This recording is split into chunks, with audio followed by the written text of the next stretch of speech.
உலகமெங்கும் உள்ள hope channel நேயர்களுக்கு இயேசு கிறிஸ்துவின் நாமத்தினாலே வாழ்த்தி வரவேற்றுக் கொள்கிறேன். மீண்டுமாக இந்த அன்றாட வாழ்க்கையும் ஆதி புஸ்தகம் என்கின்ற நிகழ்ச்சியின் வாயிலாக உங்களை சந்திப்பதில் மிகுந்த மகிழ்ச்சி அடைகிறேன். இந்த நாளிலும் விசேஷமாக போதகர் இமானுவேல் பஸ்டம் மற்றும் போதகர் ஜான் ஆஸ்மன் அவர்கள் நம்மோடு இருக்கிறார்கள். அவர்களையும் இயேசு கிறிஸ்துவின் நாமத்தினாலே வாழ்த்தி வரவேற்றுக் கொள்கிறேன். தோத்திரம் பஸ்டர். தோத்திரம் தோத்திரம் பஸ்டர். நம்ம கடந்த நாட்களில் அநேக காரியங்களை குறித்து படித்தோம் இல்லையா? இந்த அறிவியல் பூர்வமாக என்ன சொல்லுகிறது சிருஷ்டிப்பை குறித்து மற்றும் வேதம் என்ன சொல்லுகிறது சிருஷ்டிப்பை குறித்து என்று அநேக சுவாரஸ்யமான கருத்துக்களை குறித்து நாம் படித்தோம். நானும் ரொம்ப ஆவலோடு எதிர்பார்த்து கொண்டிருந்தேன் அடுத்த நிகழ்ச்சியிலே இன்னும் அநேக காரியங்களை நாம் கற்றுக்கொள்ளலாம் என்று. இன்னும் வேறு ஏதாவது அறிவியல் பூர்வமான காரியங்கள் இருக்கிறா பாஸ்டர் இந்த உலகத்தினுடைய சிருஷ்டிப்பை குறித்து? பொதுவாக சரித்திரத்தில் ஒரு சம்பவம் இடம்பெற்றிருக்கின்றது. கர்த்தராகிய இயேசு கிறிஸ்து அவர் கல்வாரி சிலுவைக்கு ஊர்வலமாக அழைத்து செல்லப்படுகின்றார். ஆமாம். அந்த அழைத்து செல்லப்படுகின்ற பொழுது வெரோனிக்கா அப்படின்னு சொல்லி ஒரு அம்மா இயேசு கிறிஸ்துவனுடைய முகத்தை ஒரு கர்ச்சிப்பால் துடைச்சாங்க அப்படின்னு சொல்லி ஒரு பாரம்பரிய கருத்து இருக்கின்றது. அந்த கருத்தின் அடிப்படையில் சபை அந்த கர்ச்சிப் அந்த கைக்குட்டை இருக்குது பார்த்தீங்களா, அதில் துடைக்கும் போது இயேசு கிறிஸ்துவனுடைய முகமே அப்படி பதிஞ்சிருச்சு. அந்த கைக்குட்டை பார்த்தீங்கன்னா அப்படி பதிஞ்சிருச்சு அப்படின்னு சொல்லி அதை காட்சிப்படுத்தி, அதாவது ஃபாசில்ஸ் அப்படின்னு சொல்லி புதைப்படிவம்னு சொல்கிறாங்க பார்த்தீங்களா, இது 2000 ஆண்டுக்கு முற்பட்டது அப்படின்னு சொல்லிட்டு இதை இந்த தாய் சபை ரோமன் கத்தோலிக்க சபை தன்னுடைய இதில் காட்சி பொருளாக வச்சுருக்காங்க. இது எல்லாருக்கும் ஒரு ஆச்சரியமூட்ட கூடிய ஒரு காரியம். இது மூட நம்பிக்கை அப்படிங்கிறது எப்பவுமே அப்படி தானே, சரியா? ஒரு பயன்படுத்தின ஒரு பொருள் இல்லைன்னா அவருடைய முடி பல்லு அப்படின்னு சொல்லிட்டு அந்த இதில் பின்னாடி அவர்கள் இதை சோதித்து பார்க்கின்ற பொழுது கார்பன் 14 அப்படின்னு சொல்கிறாங்க. கார்பன் 14 அப்படிங்கிற மெத்தடில் இதை சோதித்து பார்க்கின்ற பொழுது இந்த கர்ச்சிப்பினுடைய காலம் அது 2000 ஆண்டுக்கு முற்பட்டது கிடையாது. அது ஏறக்குறைய ஒரு 500 ஆண்டுகளுக்கு முற்பட்டது. சபை மக்களை இந்த வேத வசனத்தின் அல்லாமல் வேறு ஏதாவது இப்படிப்பட்ட ஒரு பொருள் மேலே நம்பிக்கை வைக்கணும் அப்படின்பதற்காக என்ன செஞ்சாங்கன்னா இப்படிப்பட்ட ஒரு காரியத்தை அவங்க செஞ்சாங்க அப்படின்னு சொல்லி. நான் எதுக்காக இதை சொல்கிறேன்னா, அந்த கார்பன் 14 அப்படிங்கிற ஒரு மெத்தட் உலக தோற்றத்தை குறித்து தெளிவாக சொல்லுது. பொதுவாக நீங்கள் தொலைக்காட்சியெல்லாம் படிச்சிருக்கலாம். ஆமாம். தொலைக்காட்சியில் பார்க்கும்போது ஒரு பொருளை ஒரு இமயமலையினுடைய உச்சியிலையோ இல்லைன்னா எங்கேயோ அமேசான் காடுகள்லேருந்து எடுத்துகிட்டு இந்த ஒரு சின்ன ஒரு பூச்சி இல்லைனா ஒரு வண்டினுடைய அந்த புதைப்படிவத்தை காட்டிட்டு இது பல மில்லியன் ஆண்டுகளுக்கு முற்பட்டது அப்படின்னு சொல்லி சொல்கிறாங்க. நீங்கள் பார்த்துருக்கலாம். அதே போல் புத்தகங்கள்லையும் அதுதான் சொல்லி கொடுக்குறாங்க. ஆமாம். இது என்ன விதமான நம்பிக்கை அப்படின்னு சொன்னால் அது அப்படித்தானோ அப்படின்னு சொல்லி எல்லாருமே மேற்போக்காக சில நேரங்களில் நம்ம அதை குறித்து வாசிக்கும் போது நமக்கு ஒருவேளை இருக்கலாமோ என்கின்ற ஒரு தாட்டு அது வருது. ஆமாம். நம்ம பிள்ளைகளும் நாமும் சரியாக இதை குறித்த ஒரு வேத ஞானமும் இந்த அறிவியல் ஞானமும் இல்லைன்னா உண்மைதான் அப்படின்னு சொல்லி நினைப்போம். நிச்சயமாக. ஆமாம். நீங்கள் செவன்த் டே அட்வென்டிஸ்ட் திருச்சபையில் இயற்பியல் அறிஞர்கள் ஒரு தகப்பனார் மகன் ராபர்ட் ஜென்ரி ஜான் ஜென்ரி அப்படின்னு சொல்லி 2 பேர் இருக்கிறாங்க. அது முனைவர் பட்டம் இதை பெற்று இதில் ரொம்ப ஆராய்ச்சி பண்ணி அவங்க ஒரு கன்க்ளூஷன் சொல்கிறாங்க. நீங்கள் ஒருவேளை நீங்கள் வெப்சைட்லாம் போய் பார்க்கலாம். halos.com அப்படின்னு சொல்லிட்டு சொல்லப்படுகின்றது. அதில் போய் பார்த்தீங்கன்னா ஒரு சாதாரண ஒரு மரக்கட்டையை ஒரு சாதாரண ஒரு சின்ன ஒரு மரக்கட்டையை என்ன செய்கிறாங்கன்னா ஒரு இரும்பு பைப்பில் 2 பக்கமும் நல்லா அடைச்சிட்டு உள்ளே போட்டு கொஞ்சம் தண்ணியை ஊற்றி அடைச்சி சாதாரண அவனில் கொண்டு வைக்கிறாங்க.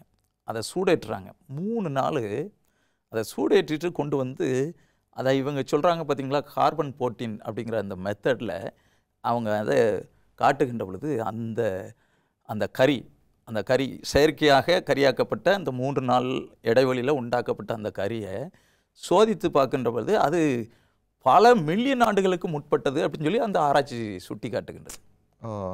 இது விஞ்ஞானம் சொல்லுகின்ற அது இந்த பூச்சியினுடைய புதைப்படிவம் அது இதெல்லாம் சொல்கிறதெல்லாம் வந்து ஒரு நம்பத்தகுந்தது அல்ல அப்படிங்கிறத இந்த அறிஞர்கள் ராபர்ட் ஜென்ரி முக்கியமாக அதை நிரூபித்து காட்டுகின்றார். அதனால் இதை வந்து நம்ம நம்புறதுக்கு அவசியம் இல்லை அப்படிங்கிறத நான் குறித்து உங்களுக்கு ஏதோ இதை போதகர் பற்றி ஏதோ எனக்கு சொல்ல ஒரு வந்தாங்க. அனுபவம் ஒன்று உண்டு. என்னுடைய பள்ளி காலத்தில் இந்த கார்பன் 14 அப்படிங்கிற அந்த பகுதியை குறித்து நாங்கள் படிக்கும் பொழுது எங்களுக்கு சொல்லிக் கொடுத்த ஒரு ஆசிரியை வந்து கிறிஸ்தவ ஆசிரியை. அவர்கள் எங்களுக்கு சொல்லிக் கொடுக்கும் பொழுது, இந்த ஃபார்முலாவை நீங்கள் படித்து வச்சுக்கோங்க, தேர்வில் கேட்டால் எழுதுங்க, ஆனால் இது பொய்யானது என்று சொல்லி பாஸ்டர் சொன்ன அந்த இரண்டு நபர்களும் நிரூபித்து விட்டார்கள். இது பொய்யானது. நாம் படித்து கொள்ளலாம், நம்மளுடைய ஞானத்துக்காக இதை தெரிந்து கொள்ளலாம், ஆனால் இதன் மூலமாக ஒரு உண்மையான முடிவுக்கு வர முடியாது என்று சொல்லி எங்களுக்கு சொல்லிக் கொடுத்தார்கள். நிச்சயமாக அந்த கருத்து மாத்திரமல்ல, நான் பள்ளிக்கூடத்தில் படிக்கும்போது கூட சில காரியங்களை குறித்து படித்திருக்கிறேன். ஆனால் அது அன்றாட வாழ்க்கையிலே நடைமுறையாக நாம் அதை செயல்படுத்த முடியாது. ஏன்னா அந்த எக்ஸாம் பாஸ் பண்ணுறதுக்கு வேண்டி நம்ம படித்து வைத்து கொள்ளலாமே தவிர மற்றபடி நம்மளுடைய அன்றாட வாழ்க்கையிலே அதை நாம் இந்த கார்பன் 14 பற்றி சொல்லுகின்ற பொழுது ஒரு இதை வந்து எடுத்துட்டு கீழே அந்த பூச்சிகள் போன்ற பொருட்கள் இருக்கும். அதுக்கு அடுத்து வந்து பார்த்தீங்க அப்படின்னு சொன்னால் சில அதுக்கு அடுத்த நிலையில் இருக்கக்கூடிய பூச்சி கொஞ்சம் பெருசாக இருக்கும் பார்த்தீங்களா, அது புதைந்திருக்கும். இது எல்லாத்தையும் எடுத்துகிட்டு இது ஒவ்வொரு மில்லியன் ஆண்டுகளுக்கு உட்பட்டது. கீழே அடியில் இருக்கக்கூடியது ஒரு பல மில்லியன் ஆண்டுகளும் அதற்கு மேற்பட்டது இப்படிக்கும் அப்படின்னு சொல்லி வந்து சில இடத்துல வந்து சொல்லி கொடுக்குறாங்க. ஆனால் நீங்கள் பொதுவாக வந்து பார்த்தீங்கன்னா உலகம் முழுமைக்கும் ஜலப்பிரளயம்னு ஒன்று இருந்துச்சு.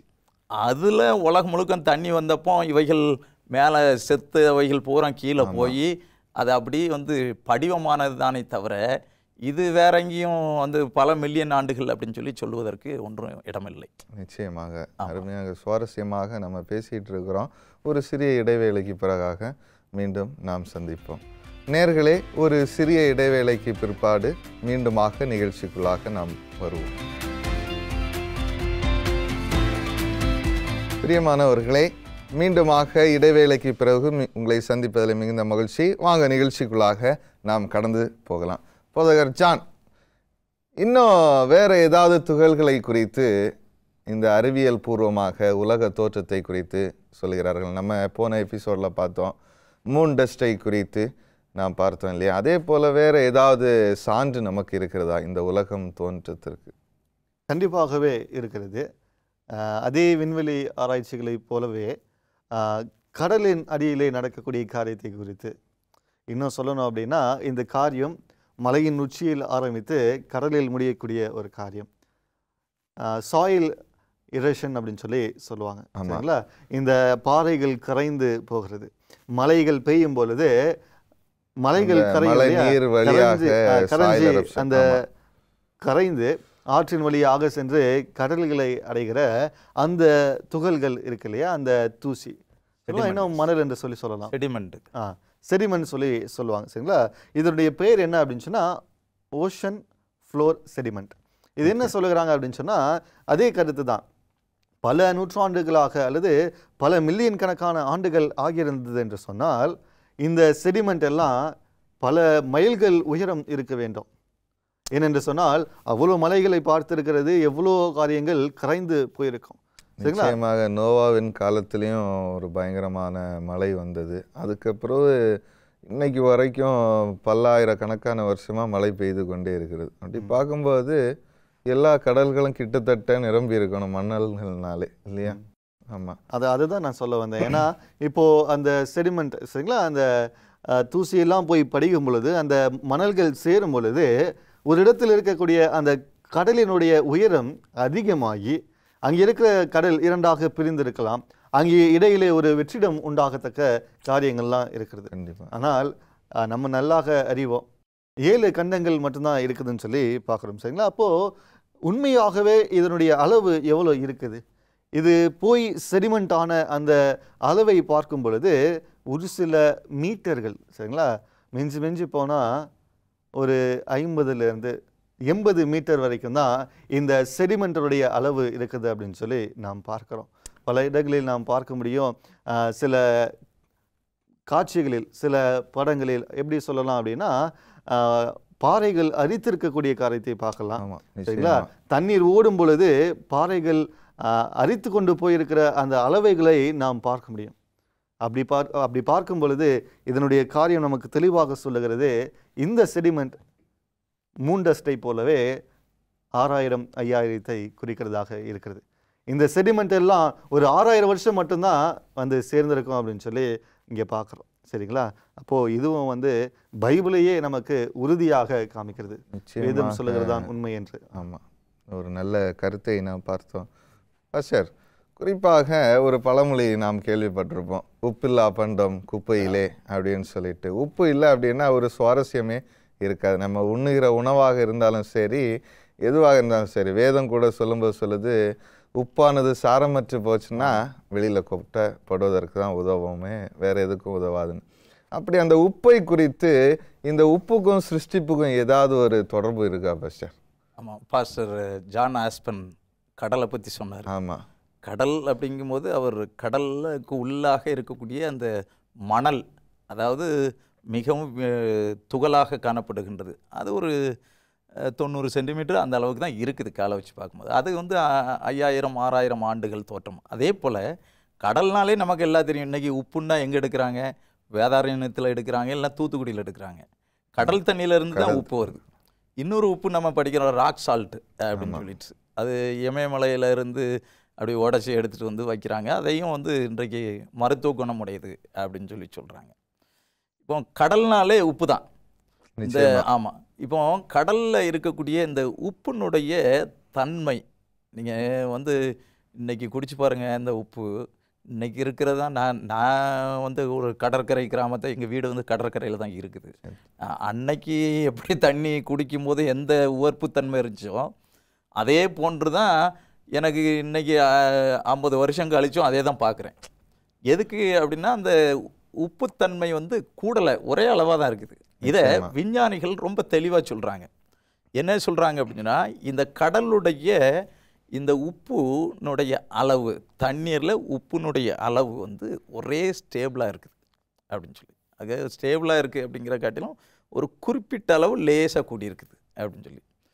இப்போ உலகம் தானாக உண்டானது அப்படின்னு சொல்லி சொல்கிறவங்கெல்லாம் நம்ம ஆரம்பத்திலேருந்து பார்த்துக்கிட்டே வரோம்.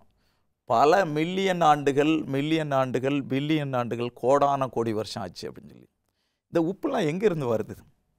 சரியா? பொதுவாக இப்போ நம்ம படித்தோம் ராக் சால்ட்டுன்ட்டு. ஆமாம், இமயமலையில் மழை பெஞ்சா அங்கே பனி ஒரு காலத்தில் உருகி பிரம்மபுத்திராவில் வந்து நேராக வங்காள விரிகுடாவில் வந்து விழுது.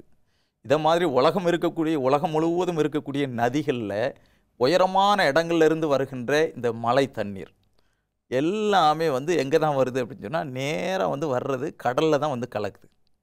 கடலை வந்து சொல்கிறாங்க உலகத்தில், இந்த உலகத்தினுடைய நிலப்பரப்பில் 71% கடலும் 29% தான் நிலமுமாக இருக்கிறது. ஆனால் இந்த நிலத்தில் இருக்கக்கூடிய இந்த உப்புகள் இந்த அடிச்சுட்டு வரும்போது, ஒருவேளை அது நமக்கு உப்பு தண்ணியாக இருக்காது. மழை தண்ணி பார்க்கும்போது வானத்தில் இருந்து விழும்போதோ இல்லை எங்கேருந்து விழும். ஆனால் அதில் காணப்படுகின்ற அந்த வேதியியல் எல்லாம் சேர்ந்து, சோடியம் இதை மாதிரி குளோரைடு எல்லாம் சேர்ந்து அது கடலில் உப்பாக கலக்கின்ற பொழுது கோடான கோடி வருஷம் ஆயிடுச்சுன்னு வச்சுக்காங்களேன். அது எப்படி இருக்கும்? சவக்கடலை குறித்து படிக்கிறோம்.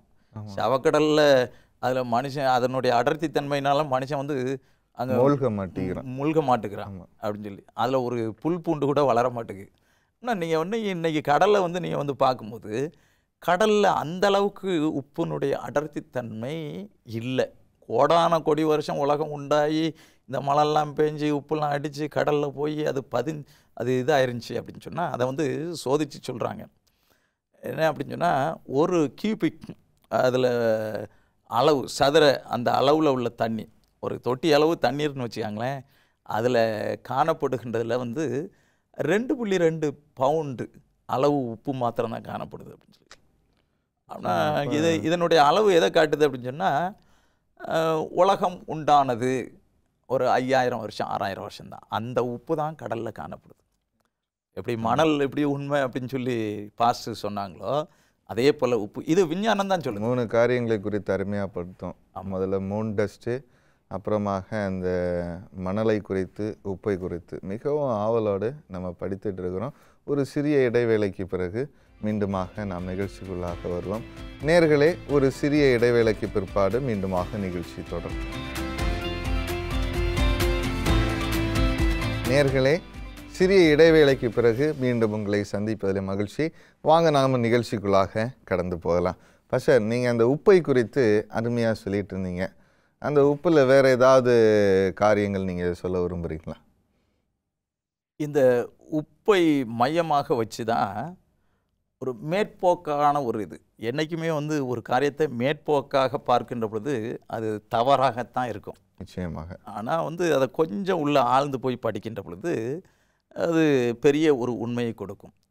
பொதுவாக நீங்கள் பார்த்தீங்க அப்படின்னு சொன்னால், உலகம் ஆண்டாண்டு காலம் இதை தான் நம்பிட்டு வந்துச்சு. நிச்சயமாக. இந்த உலகம் உருண்டை அப்படின்னு சொல்லி சொல்கிற இது இன்றைக்கி சாதாரணம். ஆனால் ஒரு காலத்தில் உலகம் உருண்டைன்னா உடனே சிறையில் தள்ளிடுவாங்க. அதே போன்று இந்த உப்பை மையமாக வச்சு உலகம் தோன்றி பல மில்லியன் ஆண்டு ஆச்சு அப்படின்னு சொல்லிட்டு இருந்தவங்க மத்தியில் டாக்டர் எட்மண்ட் ஹெலாலி அப்படிங்கிறவர், அதாவது அவர் 1656 1742 வாக்கில் வாழ்ந்த ஒரு மனுஷன், ஒரு அற்புதமான மனிதன். அவர் தான் இந்த கடலில் இருக்கக்கூடிய உப்பை கண்டுபிடிச்சு சரியாக இந்த பூமியினுடைய இந்த தோற்றம் 5000-6000 வருஷம் அப்படின்னு சொல்கிறார். அதுக்கு முன்னாடி ஒரு ரஃபாக ஒருத்தர் சொன்னார், ஜான் ஹேலி அப்படின்னு சொல்கிறவர். அவர் என்ன சொல்கிறாரு அப்படின்னு சொல்லி பார்த்தீங்கன்னா, உலகம் தோன்றி ஒரு 10,000 ஆண்டு இருக்கும் அப்படின்னு சொல்லி ஓரிரு 10,000 ஆண்டுகள் அப்படின்னு சொல்லி கொஞ்சம் நெருங்கி வந்தார். ஆனால் அந்த எட்மண்ட் ஹெலாலி இன்னும் தெளிவாக படித்து, நீங்கள் கூகுளில் கூட போய் பார்க்கலாம், சரியா? அப்போது அந்த இதில் பார்த்தீங்கன்னா இவர் தான் இன்னும் தெளிவாக படித்து இந்த கன்க்ளூஷனுக்கு நம்ம கரத்தில் வைத்திருக்கக்கூடிய வேத புத்தகம் சொல்லுது பார்த்தீங்களா, உலகம் தோன்றி 5000-6000 வருஷம் அப்படிங்கிறத அவர் நிரூபிக்கிறார். அருமையாக நாம் படித்து கொண்டிருக்கிறோம். போதகர் ஜான், உங்களுக்கான ஒரு சின்ன கேள்வி என்ன அப்படின்னா, இன்றைக்கி உலகத்தில் பார்த்தீங்க அப்படின்னா இறை நம்பிக்கை பயங்கரமாக இருக்கிறது. ஒவ்வொருத்தருக்கும் ஒவ்வொரு விதமான இறை நம்பிக்கை காணப்படுகிறத நம்ம பார்க்க முடிகிறது. ஆனால் நம்மளுடைய கரத்தில் இருக்கிற வேதாகமம் அந்த இறைவனை குறித்து என்ன பேசுகிறது? இந்த காரியம் அருமையான ஒரு காரியம். இதை குறித்து நாம் பார்க்கும் பொழுது, கிரியேஷன், படைக்கப்பட்டவை தேவனை எப்படி வெளிப்படுத்துது அப்படின்னு பார்க்கும் பொழுது, தேவன் உண்மையுள்ளவர், அவர் தான் நம்மளை படைத்தார் என்று சொல்லி நாம் பார்க்கிறோம். வேதம் நமக்கு சொல்லுகிற ஒரு அருமையான காரியம் என்னவென்று சொன்னால், அப்போஸ்தலர் 17ஆம் அதிகாரம் 23வது வசனத்தை நான் வாசிக்கிறேன். எப்படி என்றால், நான் சுற்றி திரிந்து உங்கள் ஆராதனைக்குரியவைகளை கவனித்து பார்த்தபோது அறியப்படாத தேவனுக்கு என்று எழுதியிருக்கிற ஒரு பலிபீடத்தை கண்டேன். நீங்கள் அறியாமல் ஆராதிக்கிற அவரையே நான் உங்களுக்கு அறிவிக்கிறேன் அப்படின்னு சொல்லி அங்கே சொல்கிறேன். பவுலாருடைய ஊழியத்தில் நாம் பார்க்கும் பொழுது, ஒரு ஊருக்குள்ளே போகும் பொழுது அங்கே அநேக பலிபீடங்களை, மேடைகளை வைத்து அவர்கள் ஆராதனை செய்கிறார்கள். அதை சுற்றி பார்க்கும் பொழுது அறியப்படாத தெய்வம் என்று சொல்லி அங்கே எழுதியிருக்கிறத அவர் பார்க்கிறார். உண்மையான தேவன், உங்களையும் என்னையும் படைத்த தேவன் உண்மையான தேவன், உயிருள்ள தேவன் என்று சொல்லி பிரசங்கிக்கிற அவருக்கு அது ஒரு ஆதாரமாக இருந்தது. இன்னைக்கு படைக்கப்பட்டவைகள் எல்லாம் தேவனால் படைக்கப்பட்டவைகள் என்றதுக்கு மிகவும் சாட்சியான ஒரு காரியம் என்று சொன்னால், வேதம் சொல்லுகிற அந்த சிருஷ்டிப்பு படைப்பின் அனுபவத்தை பார்க்கும் பொழுது, தேவன் 7 நாளிலே இந்த உலகத்தை முழுவதையும் படைத்து முடித்தார். 6 நாளே முடிச்சிட்டாரு, 7ஆம் நாளே அவர் ஓய்ந்து அதை ஒரு வாரமாக மாற்றினார் என்று சொல்லி நாம் வாசிக்கிறோம். இந்த ஒரு சாட்சி வேதம் நமக்கு கொடுக்கிற ஒரு காரியம். இந்த ஒரு வாரத்திற்குரிய அந்த கணக்கை நாம் வேறு எங்கேயும் பார்க்க முடியாது. வேறு மார்க்கத்தை சேர்ந்த புத்தகங்களிலும் அல்லது வேறு எதை சார்ந்து நாம் படித்தாலும் அங்கே இந்த ஒரு வாரத்திற்கான கணக்கை நாம் பார்க்க முடியாது. நான் கூட அதை படித்திருக்கிறேன். அதாவது அறிவியல் சான்று என்ன கொடுக்குறாங்க அப்படின்னா, ஒரு நாள் கணக்குக்கான சான்று இருக்குது, மாத கணக்குக்கான சான்று இருக்குது, வருட கணக்குக்கான சான்று இருக்குது. ஆனால் இந்த வாரத்திற்கான சான்று அறிவியல் பூர்வமாக அங்கே சொல்லப்படலை அப்படிங்கிறத நானும் படித்திருக்கிறேன். அதற்கான ஒரே சான்று வேதம் சொல்லுகிற சான்று தான், சரிங்களா? வேறு மார்க்கத்தில் இருக்க புத்தகங்களை பார்க்கும் பொழுது அதில் நமக்கு சான்றுகள் இல்லை. இந்த கிரியேஷன், இந்த சிருஷ்டிப்பு எவ்வளோ அருமையானதாக இருக்கிறது என்று சொல்லி நாம் பார்க்கிறோம். சரிங்களா? பிப்ளிக்கல் ஆர்கியாலஜியில் ஒரு காரியத்தை கண்டுபிடித்தார்கள். பாபிலோன் தேசத்திலே ஒரு சிருஷ்டிப்பானது எப்படி உண்டாக்கப்படுது என்று சொல்லி பார்க்கும் பொழுது அநேக தேவர்கள் இருக்கிறார்கள். அதில் மார்டோக் என்று அழைக்கப்படுகிற ஒரு தெய்வமும் உண்டு. இதுதான் தெய்வர்களுக்கெல்லாம் மேலான தெய்வம் என்று சொல்லி நம்பப்படுகிற ஒரு காரியமாக இருந்தது. அப்போது இந்த மார்டோக் ஒரு தெய்வத்தை, சிறிய தெய்வத்தை கொன்று அதனுடைய இரத்தத்தினாலே மண்ணை பிசைந்து தேவன் மனிதனை உருவாக்கியதாக அந்த ஒரு காரியம் சொல்லுகிறது. ஆனால் அது எவ்வளோ ஒரு மோசமான கதையாக இருக்கிறது என்று சொல்லி பார்க்குறோம். அது கட்டுக்கதையாக தான் இருக்கிறது. அது பாபிலோனியன் மித் அப்படின்னு சொல்லி தான் அழைக்கப்படுகிறது. அப்படியாக பார்க்கும் பொழுது தேவன் மண்ணினாலே உருவாக்கினார். இன்றைக்கி நம்முடைய சரீரத்தில் இருக்கிற எல்லாம், அந்த புரோட்டீனாக இருக்கலாம், எந்த காரியமாக இருந்தாலும் சரி, அது மண்ணில் இருக்கிறத நாம் பார்க்குறோம். சரிங்களா? அப்போது சிருஷ்டிப்பு தேவனால் உண்டான ஒன்று. நாம் எல்லாம் தேவனால் படைக்கப்பட்டவர்கள். அதுக்கு வேதாகமே சாட்சி. அறியப்படாத தேவனை தான் இன்னைக்கு அநேக மார்க்கத்தார் தவறாக புரிந்து இருக்கிறார்கள். உண்மையான தேவன் நம்மளை படைத்தவர் மாத்திரம்தான். இந்த உலகத்தில் அநேக விதமான நம்பிக்கைகள் இருக்கிறது. ஆனால் அதுலேயும் வேதம் உண்மையாக இருக்கிறது என்பதை நம்ம பார்க்குறோம். ஃபஸ்ட்டு இந்த கிரியேஷனை குறித்து பொதுவர் ஜான் சொன்னாங்க இல்லையா, இதில் ஏதாவது ஒரு கருத்து நீங்கள் சொல்ல விரும்புகிறீங்களா? பொதுவாக அவங்க சொன்ன மாதிரி இன்னைக்கு நிறைய இந்த இறை நம்பிக்கை உடையவர்கள் நிறைய பேர் பிரிந்திருக்கிறார்கள். அவங்க ஏன் இந்த மார்க்கத்தை பின்பற்றுறோம் அப்படின்னு சொன்னால், நான் ஒரு வேண்டுதல் வச்சேன், என் கடவுளை எனக்கு செஞ்சுது அப்படின்னு சொல்லி. நீங்கள் பொதுவாக பார்த்திங்கன்னா 100ல் ஒரு 35% இருக்கலாம். அந்த அளவில் தான் இருந்தாலும், ஆனால் அவங்க அந்த தெய்வத்தை வணங்குறாங்க தேவைக்காக. ஆனால் இன்னும் அவங்க ஆழ்ந்து அவங்க யோசிக்கிறவங்க, இந்த உலகத்தை உண்டாக்கினவர் தான் உண்மையான தெய்வம் அப்படிங்கிற ஒரு இதுக்கு வராங்க. நல்ல சுவாரஸ்யமான கருத்துக்களை நாம் படித்தோம். பகிர்ந்து கொண்டதுக்கு போதவர் உங்களுக்கும் போதவர் இருவருக்கும் நான் நன்றியை தெரிவித்துக் கொள்கிறேன். ஒரு சிறிய ஜெபத்தோடு கூட நாம் இந்த நிகழ்ச்சியை முடிக்கலாம். எங்களை நேசிக்கிற எங்கள் அன்பின் தகப்பனே, வேதத்தில் உள்ள அதிசயங்களை பார்க்கும்படிக்கு தேவன் உதவிய கிருபைக்காக நன்றி செலுத்துகிறோம். இன்னும் அநேக காரியங்களை நாங்கள் கற்றுக்கொள்வதற்கு தேவன் கிருபையை தாங்க. கற்றுக்கொண்டதை எங்களுடைய மனதிலே ஆழமாக பதிப்பதற்கும் தேவன் கிருபையை தாங்க. இயேசு கிறிஸ்து மூலம் ஜெபிக்கிறோம். ஜெபங்கள் நல்ல பிதாவே, ஆமென். பிரியமானவர்களே, வேதாகமத்திலிருந்து அநேக காரியங்களை நாம் கற்றுக்கொண்டோம். இன்னும் அநேக சுவாரஸ்யமான காரியங்களை தெரிந்து கொள்வதற்கு எங்களுடைய நிகழ்ச்சியை தொடர்ந்து நீங்கள் பாருங்கள். தேவன் உங்கள் அனைவரையும் ஆசீர்வதிப்பாராக. ஆமென்.